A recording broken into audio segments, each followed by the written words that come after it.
Hello. I'm not the type of person that you're used to seeing, huh? You're probably off-put by my appearance, perhaps even disgusted, or some mixture of disgusted and turned on, even. Perhaps you find me strangely arousing, but you can't tell why. Perhaps you're angered at the sight of me, as I subvert your expectations of appearance. I'm sure I've aroused some feelings in you, whatever they may be.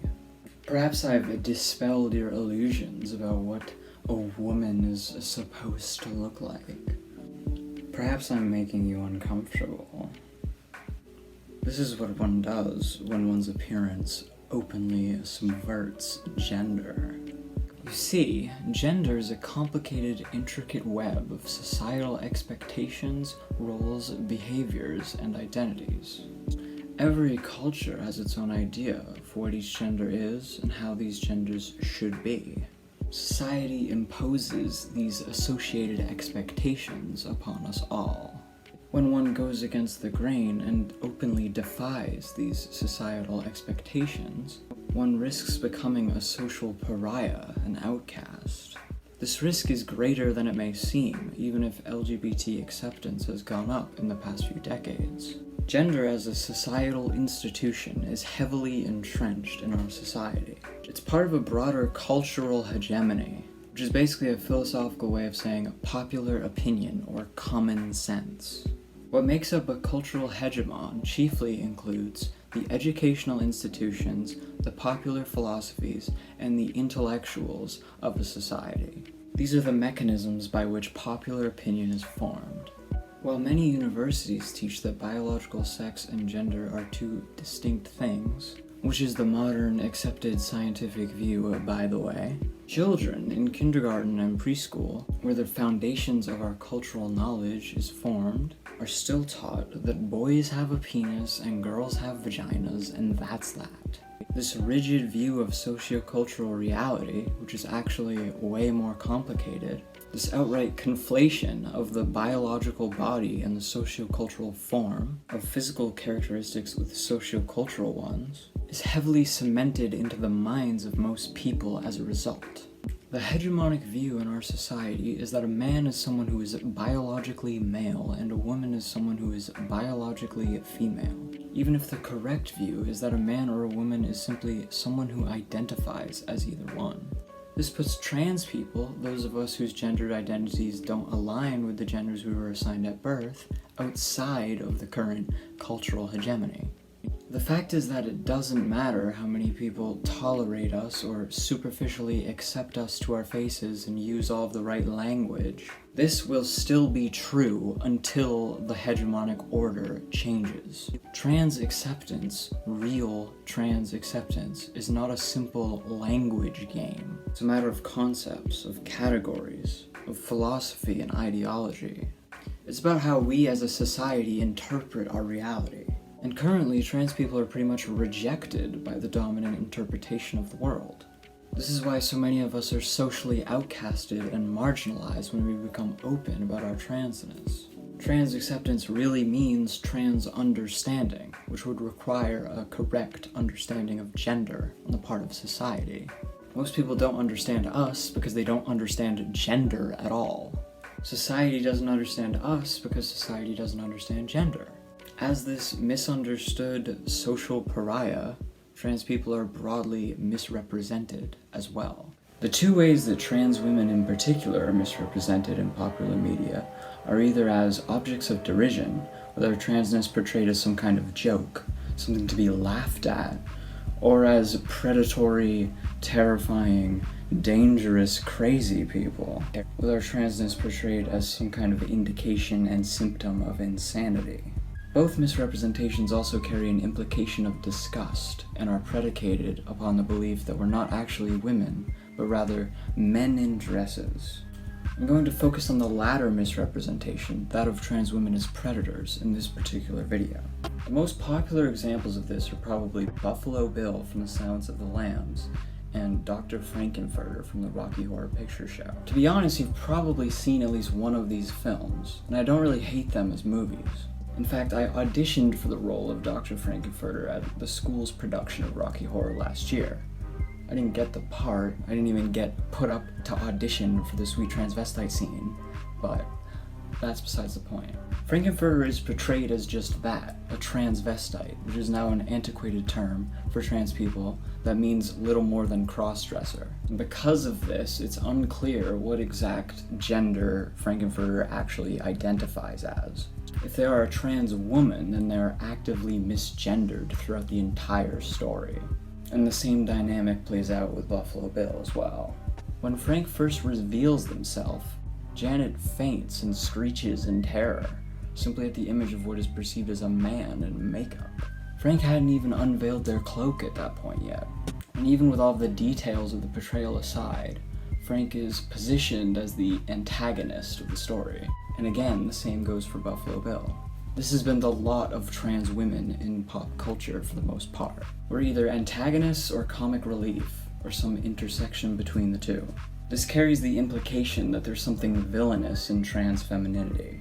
And perhaps there is, in the sense that we're at odds with society, as I explained before. And I honestly think, in my own personal opinion, that we should embrace this in order to change that society.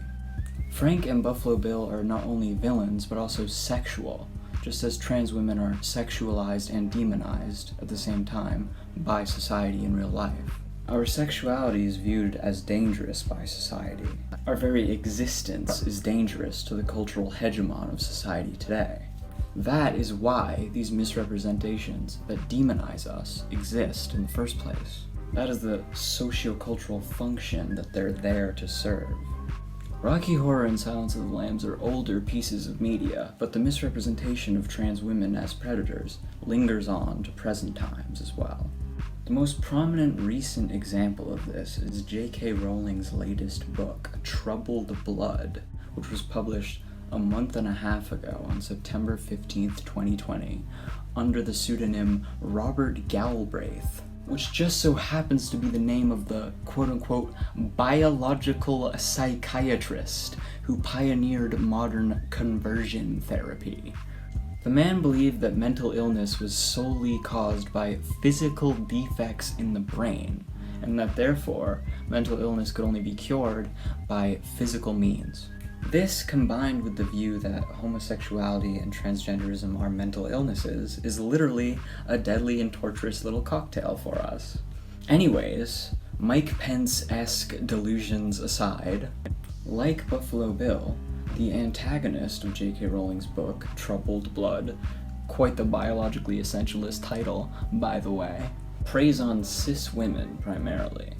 This misconception that trans feminine people are predatory towards cis women, or quote-unquote real women in their eyes, is a common myth perpetuated by TERFs, or trans exclusionary radical feminists, like J.K. Rowling, but more on them later. The predator in Troubled Blood is described as a cis man who dresses as a woman to kill cis women. So not only is trans femininity represented as predatory here, but gender nonconformity itself is demonized as well. But it gets even worse. An earlier book in the series that Troubled Blood fits into includes an explicitly transgender woman character named Pippa, who stalks and attempts to stab the hero of the series, which is followed by a scene where the protagonist discovers her transness and her dead name. And then J.K. Rowling goes on to extensively describe her Adam's apple and hands. And the quote-unquote hero of the story tells her that prison won't be fun for her because she's not pre-op. So basically, Rowling wrote a book where a trans woman being put in a male prison is portrayed as justice, and we're supposed to be like, yay! TERFs like J.K. Rowling are part of a broader reactionary cultural swing that is bolstering the misconception that trans women are predators in our culture today. Trans YouTubers like Blair White and Rose of Dawn, who have defended J.K. Rowling, and even Donald Trump, are also part of this reactionary swing.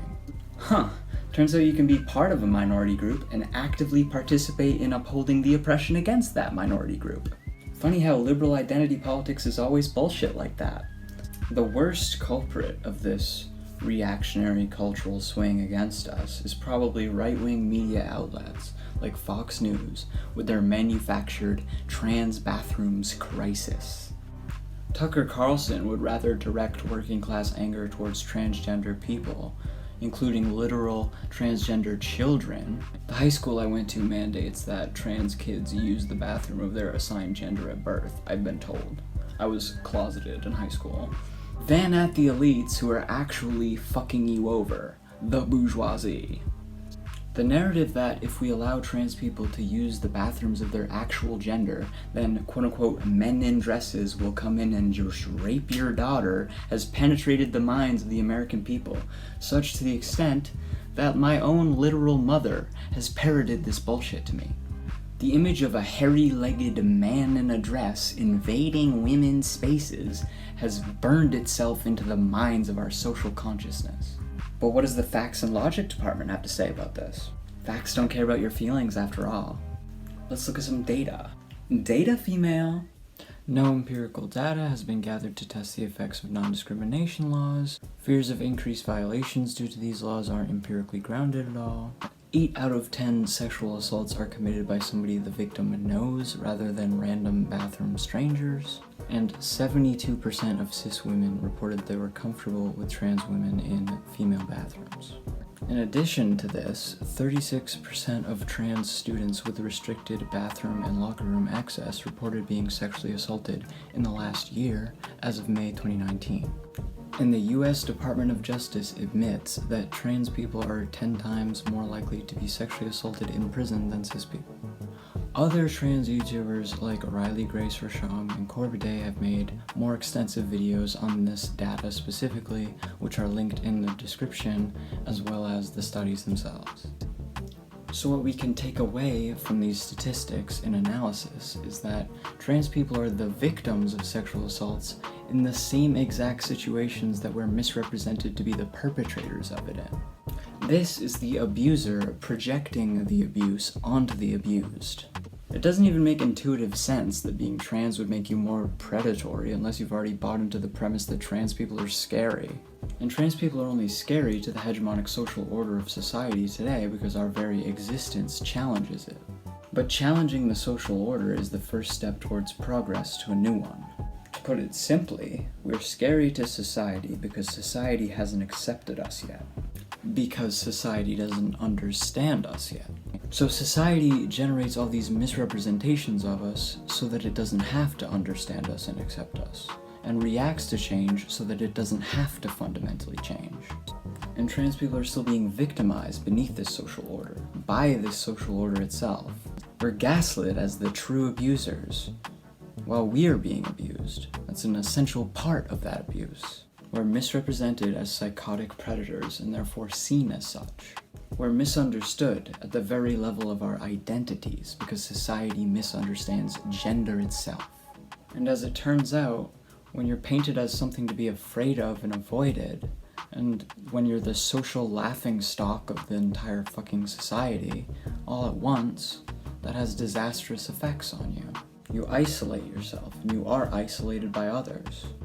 Our social ostracization has disastrous effects on us. It literally destroys and ends lives. We feel like we're alone, but really we're not alone. We have to stay strong and stay alive. Our existence is truly struggle, but victory is possible. Because as I said before, our challenge to the social order spurs on the creation of a new one, and we challenge that social order simply by existing. So I think that we should exist proudly and burn this motherfucker down together.